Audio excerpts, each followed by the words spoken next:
Astro ஜோதிடம் ஆன்மீக அன்பர்கள், நேயர்கள், ஜோதிட ஆர்வலர்கள் அனைவருக்கும் அன்பான வணக்கங்கள். நான் உங்கள் வாழ்க வளமுடன் ஜோதிடர் ஸ்ரீ குரு சுந்தரவடிவேல். இப்ப பாத்தீங்கன்னா குரோதி வருடத்தின் 2025 4வது மாதமான ஏப்ரல் மாதத்திற்கு என்ன விதமான பலாபலன்கள் ஒவ்வொரு ராசிக்கும் இருக்குது, என்ன விதமான கிரக மாற்றங்கள் இருக்குது, இந்த கிரக மாற்றங்களால, இந்த கோச்சார நிலையில் இருக்கக்கூடிய கிரக மாற்றங்களால என்ன விதமான பலன்கள் ஒவ்வொரு ராசிக்கும் இருக்கும் அப்படிங்கிறத விரிவா தெளிவா நம்ம பார்க்க இருக்கிறோம். என்ன செய்யலாம், என்ன செய்யக்கூடாது, என்ன விதமான வழிபாடுகள் உகந்ததாக இருக்கும் அப்படிங்கிறத பற்றி விரிவா பார்க்க இருக்கிறோம். நட்சத்திர பலன்கள் அப்படிங்கிறதையும் நம்ம ஒவ்வொரு நட்சத்திரத்துக்கும் இண்டிவிஜுவலா என்ன பலன் அப்படிங்கிறதையும் நம்ம கடைசியில கொடுக்குறோம். வீடியோவை கடைசி மட்டும் பாருங்க. இப்ப இந்த ஏப்ரல் மாசத்துல வேற எதுவும் சிறப்புகள் இருக்கா அப்படின்னு பார்த்தோம்னா கிட்டத்தட்ட 7 சுப முகூர்த்த தினங்கள் அப்படிங்கிறது இருக்குங்க. இந்த ஏப்ரல் மாசத்துல வேற என்ன சிறப்புகள் இருக்குது அப்படின்னு பாத்தீங்கன்னா தமிழ் வருட பிறப்பு அப்படிங்கிற ஒரு விஷயம் இந்த ஏப்ரல் மாசத்துலதான் நமக்கு இடையில வருது. அடுத்து பெரிய வியாழன், அட்சய திருதியை அப்படிங்கிற ஒரு விஷயமும் வருது. அட்சய திருதியை நாட்கள்ல தங்கம் வாங்குறது, தங்கம் வாங்கினா வீட்டுல ஒரு மிகப்பெரிய வளர்ச்சி இருக்கும், ஒரு நல்ல ஒரு பொருளாதாரம் சேரும் அப்படின்னு சொல்லி அன்றைய நாள்ல வாங்குறது அப்படிங்கிறது ரொம்ப சிறப்பு மிக்க விஷயமா இருக்குது. அப்ப இந்த ஏப்ரல் மாதத்தை பொறுத்த வகையில இப்படிப்பட்ட சிறப்புகளோடு இருக்கக்கூடிய இந்த மாதத்துல உங்களுடைய ராசிக்கு எப்படி இருக்கும் அப்படிங்கிறத விரிவா இப்ப பார்ப்போம். மீனம் ராசி, காலச்சக்கரத்தின் 12வது ராசியான மீனராசி. மீனராசிக்கு என்ன விதமான சிறப்புகள் இந்த ஏப்ரல் மாதத்துல இருக்கு அப்படின்னு பார்க்க போறோம். முதல்ல மீனராசினா எப்படி அப்படின்னு பார்க்கணும். மீனராசி அப்படின்னா பாத்தீங்கன்னா அமைதி, அன்பு, ஞானம் சார்ந்த விஷயங்கள், ஞானம் சார்ந்த விஷயங்கள், அறவழியில பயணம் செய்யணும்னு நினைக்கிறது. அதுலயும் பாத்தீங்கன்னா சாஸ்திர ஞானம் அப்படிங்கிறது ரொம்பவே நமக்கு உண்டு. அதுலயும் இன்னொரு விஷயம் என்னன்னா மோட்ச ராசி அப்படின்னு நம்ம அந்த மீன ராசியை சொல்றது உண்டு. அது இல்லாம மீன ராசியில ஒரு பெரிய சிக்கல் என்னன்னா பிறருக்காக தன்னோட வாழ்க்கையை தியாகம் செய்யக்கூடியவர்கள் அப்படின்னு சொல்லலாம். இவங்களோட உழைப்பு எல்லாமே பாத்தீங்கன்னா மற்றவங்களுக்கு பயன்படக்கூடிய வகையில இருக்கும். அது இல்லாம சர்வீஸ் ஓரியன்ட் ஜாபை தான் இவங்க நிறைய விரும்புவாங்க. சர்வீஸ் ரிலேட்டடா ஒர்க் பண்றதுதான் ரொம்ப பிடித்த ஒரு விஷயமா இருக்குது. அது மட்டும் இல்லாம ஆடம்பரம் இல்லாத ஒரு வாழ்க்கையை விரும்பக்கூடியவர்களா இருக்காங்க. இவ்வளவு இருந்தாலும் நம்மளோட மன ஓட்டம் எப்படி இருக்கு அப்படின்னு பார்த்தோம்னா கமிட்மெண்ட் படி சில மீனராசி நண்பர்கள் நடந்துக்க முடியல. என்ன காரணம் அப்படிங்கிறதையும் பார்க்கணும். இப்ப என்னன்னு கேட்டீங்கன்னா காலையில நாளைக்கு ஒரு கமிட்மெண்ட் கொடுப்பாங்க, காலையில 10 மணிக்கு நான் வர்றேன், ஆனா 10 மணிக்கு அவங்களால வர முடியாது. அந்த மனம் உந்தாது. அப்படின்னா என்னன்னா முன்கூட்டியே ஒரு கமிட்மெண்ட்டை போய் செயல்படுத்துற அளவுக்கு அந்த கமிட்மெண்ட்ல அடாப்ட் ஆகி அதை வர்றதுக்கு முடியாது. கொஞ்சம் லேட் ஆகும். இல்லைன்னா நாளைக்கு ஃபோன் பண்ணி இன்னைக்கு வர முடியல, நாளைக்கு போகலாம் அப்படின்னு சொல்லுவாங்க. இந்த மாதிரி அந்த தள்ளி போடுதல், அதே போல சொன்ன சொல்ல காப்பாத்துறது மாதிரி கமிட் ஆகிக்கிறது, ஆமா பிளான் பண்ணிக்கிறது, இப்படிப்பட்ட விஷயங்கள்ல ஒரு குழப்பம் அப்படிங்கிறது இருக்கும். அடுத்து இப்படி இவ்வளவு விஷயங்கள் நமக்கு ராசிக்குள்ளே இவ்வளவு இருந்தாலும் இன்னொரு விஷயம் என்னன்னா உபயம், மற்றவங்களுக்காக உழைக்கிறது அப்படிங்கிறது ரொம்ப பிடிச்ச விஷயமா இருக்கு. ரைட்டு, நெக்ஸ்ட் இப்ப என்ன நடந்து இருக்கு அப்படின்னா ஜென்மச்சனி. ஜென்மத்திலே சனி பகவான் அமர்க்கிறார். ஜென்மச்சனி எப்படி இருக்கும் அப்படின்னா ஏற்கனவே சனி பெயர்ச்சியிலே நம்ம நிறைய சொல்லியிருக்கோம். இருந்தாலும் இந்த ஏப்ரல் மாதத்துக்கு என்ன பலன்னு பார்த்துருவோம். இப்ப ராசிநாதன் 3ஆம் இடத்துல இருக்கிறார். ஆனா ராசியிலே என்ன நடக்குது அப்படின்னா சுக்கிர பகவான் இருக்கிறார். சுக்கிரன் குரு பரிவர்த்தனை இருக்கிறதுனால கிட்டத்தட்ட இந்த பரிவர்த்தனை இருக்கிற காலம் வரை பார்த்தீங்கன்னா ரொம்ப சிறப்பா நீங்க செயல்படலாம். இந்த சனியோட பாதிப்பு எவ்வளவு இருந்தாலும் இதை புறந்தள்ளி ஒரு முன்னேற்றத்தை, பணம் சார்ந்த விஷயம் எந்த அளவுக்கு முயற்சி பண்றீங்களோ அந்த அளவுக்கு உங்களுக்கு வருமானம் வரும். கமிஷன் தொழில ஜெயிப்பீங்க, வியாபாரத்துல ஜெயிப்பீங்க, சிறு சிறு பயணங்கள் வெற்றி தரும். இப்படிப்பட்ட வகையில ரொம்ப நல்லா இருக்குதுங்க. அதுலயும் டிரான்ஸ்போர்ட் தொழில் செய்யறவங்களாம் ரொம்ப நல்லபடியா போகும் அப்படிங்கிறதுல எந்த மாற்றமும் இல்லை. அதுலயும் வியாபாரம் கமிஷன் பேஸ் வியாபாரம் பண்றவங்க எல்லாருமே நல்லா ஜெயிப்பாங்க. பர்சன்டேஜ்ல ஒர்க் பண்றவங்களுக்கும் ரொம்ப நல்லா இருக்கும். ஓகேங்களா? அந்த வகையில ரொம்ப நல்லா இருக்கு. பணம் அப்படிங்கிறது கண்டிப்பா வரப்போக உங்கள்கிட்ட இருந்துகிட்டு தான் இருக்கும். அதுல எந்த மாற்றம் இல்லை. இதுல ஒரு முக்கியமான விஷயம் என்னன்னா உடல் ஆரோக்கியத்துல கவனம் எடுத்துக்கணும். ஏன்னா ஜென்மச்சனி அப்படின்னாலே உடல் கொஞ்சம் நம்ம சொல்றத உடம்பு கேட்காது. சோம்பேறித்தனம், சோர்வு, அதே நேரத்துல மன இறுக்கம். ஆமா. அதே நேரத்துல பாத்தீங்கன்னா உடலுக்கும் மனக்கும் பொருத்தம் இல்லாம மனம் சொல்லும். ஆமா, காலையில 6 மணிக்கு வேலைக்கு போகணும் அப்படின்னு. ஆனா உடம்பு என்னன்னா இல்ல, இன்னொரு 2 மணி நேரம் ரெஸ்ட் எடுத்துட்டு போகலாம் அப்படின்னு சொல்லுவோம். அதாவது இந்த மாதிரி எதுக்கு இந்த இதை சொல்ல வர்றோம் அப்படின்னா, உடலும் மனமும் பொருந்தா வண்ணம் ஒருத்தருக்கு ஒருத்தர் என்னன்னு கேட்டீங்கன்னா, அதாவது தள்ளி போடுதல், எந்த ஒரு வேலையும் தள்ளி போடுறது, தள்ளி போட்டு செய்யறது அப்படிங்கிறது மாதிரி மனம் வேலை செய்யக்கூடிய சூழ்நிலையை இந்த சனி பகவான் ஏற்படுத்துவார். உடல் ஆரோக்கிய குறைபாடுகள் வரக்கூடிய அமைப்புகள் இருக்குது.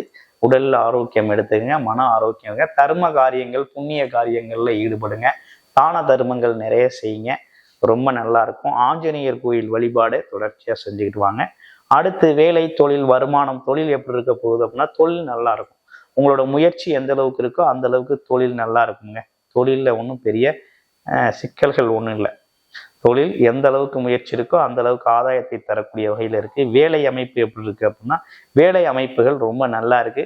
நீங்க நினைக்கிற மாதிரி நினைச்ச இடத்துல நினைச்சபடி வேலை பார்க்கலாம். அது மட்டும் இல்லாம என்னன்னு கேட்டீங்கன்னா, இந்த காலகட்டத்தில் அடிவயிறு சார்ந்த பிரச்சனைகள், தொண்டை சம்பந்தப்பட்ட பிரச்சனைகள் சின்னதா போகும். காது மூக்கு தொண்டை சம்பந்தப்பட்ட பிரச்சனைகள் போகும். அது இல்லாம அரசு காரியங்கள் உங்களுக்கு தங்கு தடை இல்லாம நடக்கும். அரசு காரியங்கள் அனைத்துமே ரொம்ப சிறப்பாக வெற்றி பெறலாம். அப்பாவுக்கும் உங்களுக்குமான உறவு நிலை அப்படிங்கிறது கொஞ்சம் விட்டு கொடுத்து போனா நல்லது. விட்டு கொடுத்து போறதுனால ரொம்ப நல்லது. ஏன்னா கொஞ்சம் வாக்குவாதங்களை தவிர்த்துக்கணும். அது மட்டும் இல்லாம இளைய சகோதர உறவுகள் உங்களுக்கு உதவி செய்வாங்க. அசையும் மற்றும் அசையா சொத்துக்கள் சம்பந்தப்பட்ட விஷயங்களை தாராளமா நீங்க வாங்கலாம். இடம், பூமி, வீடு கட்டுறது, இடம் வாங்குறது, அது மட்டும் இல்லாம வண்டி வாகனங்களை மாத்திக்கிற விஷயங்கள்லாம் செய்யலாம். இளைய சகோதர உறவுகள் உங்களுக்கு உதவி செய்யக்கூடிய வகையில நல்லபடியா இருக்குது. திருமண ஏற்பாடுகள் ஏதேனும் செய்யலாமா அப்படின்னா, ஜென்மச்சனி காலத்துல திருமணம் செய்யலாம், செய்யக்கூடாதுன்னு இல்லை. உங்களுடைய பிறப்பு ஜாதகத்துல எப்படி இருக்கு அப்படின்னு பார்க்கணும். பிறப்பு ஜாதகத்துல என்ன தசாபுத்தி அமைப்பு இருக்குது, இப்ப என்ன தசாபுத்தி நடந்துகிட்டு இருக்குது அப்படிங்கிறத பார்க்கணும். ஒரு நல்ல தசாபுத்தி அமைப்புகள் உங்களுக்கு சாதகமான தசாபுத்தி அமைப்பு நடக்குது அப்படின்னா தாராளமா திருமண ஏற்பாடுகளை செஞ்சுக்கலாம். அதே நேரத்துல பாதகம் அப்படின்னு சொல்லக்கூடிய 6, 8, 12 கூடிய தசாபுத்தி அமைப்புகள்லாம் நடக்குது, அதோட ஸ்தான பலன்கள்லாம் சரியா இல்லை அப்படின்னா இந்த காலகட்டத்துல கொஞ்சம் அதை தள்ளி போட்டுக்கலாம். தள்ளி போட்டு செஞ்சுக்கிறது ரொம்ப நல்லது. அடுத்து பாருங்க, குடும்ப உறவுகள் நல்லா இருக்குது. குடும்ப உறவுகள்ல முன்னேற்றம் தான் இருக்குது. சுகஸ்தானங்கள், குடும்பம் சம்பந்தப்பட்ட சுகஸ்தான விஷயங்கள்லாம் செய்யலாம். ஆமா, பேசுற விஷயங்கள்ல கோபம் இல்லாம கொஞ்சம் விட்டு கொடுத்து பேசுறது நல்லது இந்த காலகட்டத்துக்கு. அடுத்து வேற என்ன விசேஷங்கள் இருக்கு அப்படின்னா, உங்க ராசியில இருக்கக்கூடிய நட்சத்திரங்களுக்கு என்ன பலன் பார்க்க போறோம். முதல் நட்சத்திரம் அப்படின்னு சொல்லக்கூடிய பூரட்டாதி நட்சத்திரம் அப்படி எப்படி இருக்கு அப்படின்னா, பூரட்டாதி நட்சத்திரத்தை பொறுத்த வகையில அன்பு, அமைதி, ஆரோக்கியம் சம்பந்தப்பட்டு கடமை, கண்ணியம், கட்டுப்பாடோட செயல்படக்கூடிய ஒரு நட்சத்திரம். இப்ப இந்த நட்சத்திரக்காரர்கள் என்ன செய்வாங்க அப்படின்னா, தொழில் வேலை சம்பந்தப்பட்ட முயற்சிகள்லாம் வெற்றி அடையக்கூடிய வகையில இருக்குது. அது சார்ந்த முயற்சிகள் அனைத்தும் பணம், பொருள், செல்வாக்கை உயர்த்தக்கூடிய வகையில நல்லபடியா தான் வருது. அதனால அது சார்ந்த முயற்சிகளை நீங்க எடுக்கலாம். அடுத்து உத்திரட்டாதி நட்சத்திரம் எப்படி இருக்கு அப்படின்னு பார்க்க போறோம். உத்திரட்டாதி நட்சத்திரம் அப்படின்னு எடுத்துக்கிட்டோம்னா இந்த காலகட்டத்துல வேலை, தொழில் சம்பந்தப்பட்ட உங்களை தேடி வருது. வேலை சம்பந்தப்பட்ட விஷயங்கள்லாம் உங்களை தேட வருது. சுய தொழில் செய்யறவங்களுக்கு அந்த சுயதொழில் வேலை வாய்ப்புகள் அப்படிங்கிற ஒரு விஷயமும் வருது. அரசு சம்பந்தப்பட்டு நீங்க ஏதேனும் முயற்சி செய்யறீங்க அப்படின்னா இந்த காலகட்டத்துல நீங்க அதுக்கான முயற்சிகளை செய்யலாம். அதுக்கான காலம் இது நல்ல காலம்தான். இந்த காலகட்டத்தில் எடுக்கிற முயற்சிகள் பார்த்தீங்கன்னா அடுத்து வரக்கூடிய மாதங்கள்ல உங்களுக்கு நல்ல வருமானமாக, ஆதாயமாக மாறக்கூடிய வகையில அமையும்.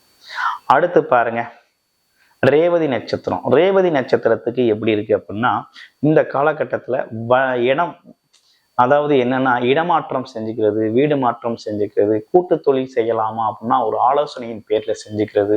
அடுத்து பார்த்தீங்கன்னா அம்மாவோட உடல் நலத்துல ஆரோக்கியம் எடுத்துக்கிறது, நடத்தை சம்பந்தப்பட்ட விஷயத்துல கொஞ்சம் கூடுதல் கவனம், செல்ஃபா நீங்களே உங்களை கவனிச்சுக்கிறது, இப்படிப்பட்ட விஷயங்கள்லாம் பண்ணிக்கணும். ஓகே, இவ்வளவு விஷயங்கள் இருந்தாலும் இப்ப என்ன நடந்துகிட்டு இருக்குது அப்படிங்கிறத பார்க்கணும். அதுலயும் பார்த்தீங்கன்னா இந்த ரேவதி நட்சத்திரம் பார்த்தீங்கன்னா நல்ல படிப்பாற்றல், அறிவாற்றல் எல்லாமே இருக்குது. அது இல்லாம நான் பார்த்தீங்கன்னா எதிரியை கூட தன்னோட அறிவாற்றலால நண்பனாக்கி கூடக்கூடிய ஆற்றலும் இருக்குது. அந்த வகையில ரொம்ப சிறப்பு மிக்க நட்சத்திரமாகவும் இருக்குது. அது மட்டும் இல்லைங்க, உங்களுக்கு தொழில் சம்பந்தப்பட்ட விஷயம், வேலை சம்பந்தப்பட்ட விஷயம் அப்படிங்கிறது எப்போதுமே லாபகரமாக தான் இருக்கும். நீங்க சிந்திக்கிற எண்ண ஓட்டத்துல கரெக்டாக ரொம்ப ஸ்ட்ராங்காக செயல்பட்டீங்க அப்படின்னா நல்லபடியாக உங்களுக்கு நல்ல முன்னேற்றத்தையும் நல்ல பொருளாதாரத்தையும் நீங்க ஈட்டிக்கொள்ள முடியும். ஆரோக்கியம் அப்படிங்கிற ஒரு விஷயமும் ரொம்ப நல்லா இருக்கும். ஆமா, இடத்துக்கு தகுந்த மாதிரி நீங்க செயல்படக்கூடிய தன்மையும் உங்களுக்கு இயல்பாகவே உண்டு. இப்ப என்ன நடக்குது, என்ன செய்யணும் அப்படின்னா, நீங்க என்ன செய்யணும்னு பாத்தீங்கன்னாக்க, உங்களுடைய பிறப்பு ஜாதகம் என்ன தசாபுத்தி அமைப்புகள் இருக்கு, லக்கணம் என்ன, லக்கணத்துல என்ன தசாபுத்தி அமைப்பு நடக்குது, நீங்க செய்ய வேண்டிய வேலை என்ன அப்படின்னு பார்த்தோம்னா, ஜென்மச்சனி காலம்தான். உங்களுக்கு வயது 30 வயது, 1லிருந்து 30 வயதுனாதான் ஜென்மச்சனி பாதிப்பு அப்படிங்கிறது கொஞ்சம் அனுபவங்கள் நிறைந்ததா இருக்கும். படிப்பு, வேலை, தொழில் சம்பந்தப்பட்ட விஷயங்கள்லாம் கொஞ்சம் அதுல கொஞ்சம் நெருக்கடிகள் வரும். குடும்ப உறவுகள் சம்பந்தப்பட்ட விஷயத்துலையும் கொஞ்சம் மனஸ்தாபங்கள் விஷயங்கள் வரும். அதே 30 வயதை கடந்தாச்சு அப்படின்னா தொழில் நல்லா இருக்கும், வேலை அமைப்புகள் நல்லா இருக்கும், நல்ல வருமானம் தரக்கூடிய வகையில இருக்குது. அது 55 60 வயது போயாச்சு அப்படின்னா உடல் ஆரோக்கியம் சம்பந்தப்பட்ட விஷயத்துல கொஞ்சம் கவனம் எடுத்துக்கணுங்கிற மாதிரி இருக்கும். தனிமை விரும்புகிறது அப்படிங்கிற ஒரு விஷயமும், அதே நேரத்துல கொஞ்சம் விரக்தி நிலை அப்படிங்கிற ஒரு விஷயமும் ஏற்படக்கூடிய ஒரு அமைப்பு அப்படிங்கிறது உண்டு. இவ்வளவு விஷயங்களுக்கும் உங்களுடைய சொந்த ஜாதகத்துல என்ன தசாபுத்தி நடக்குது அப்படின்னு பார்த்துக்கிட்டீங்க அப்படின்னா இன்னும் பெட்டரா இருக்கும். 1 5 9 கூடிய நல்ல தசாபுத்திகள் நடக்குது அப்படின்னா இந்த சனி ஜென்மச்சனி பாதிப்பு கூட அவ்வளவு பாதிப்பாக தெரியாது, இயல்பாகவே இருக்கக்கூடிய ஒரு அமைப்பு அப்படிங்கிறது உருவாகும். அதே போல லாபகரமான தசாபுத்திகள் நடக்குது அப்படின்னாக்க ரொம்ப பெட்டரா அந்த காலகட்டத்துல நீங்க எதிர்பாராத வகையில தொழில் வேலை சார்ந்த விஷயத்துல முன்னேற்றம், பொருளாதாரத்துல ஒரு முன்னேற்றம் அப்படிங்கிற ஒரு விஷயமா ஏற்படக்கூடிய ஒரு அமைப்பு அப்படிங்கிறது ஏற்படும். எல்லாத்துக்கும் உங்களுடைய பிறப்பு ஜாதகம் அப்படிங்கிறது ரொம்ப முக்கியம். ஆஞ்சநேயர் வழிபாடு ரொம்ப மிகவும் சிறப்பை தரும். நன்றி, வணக்கம், வாழ்த்துக்கள்.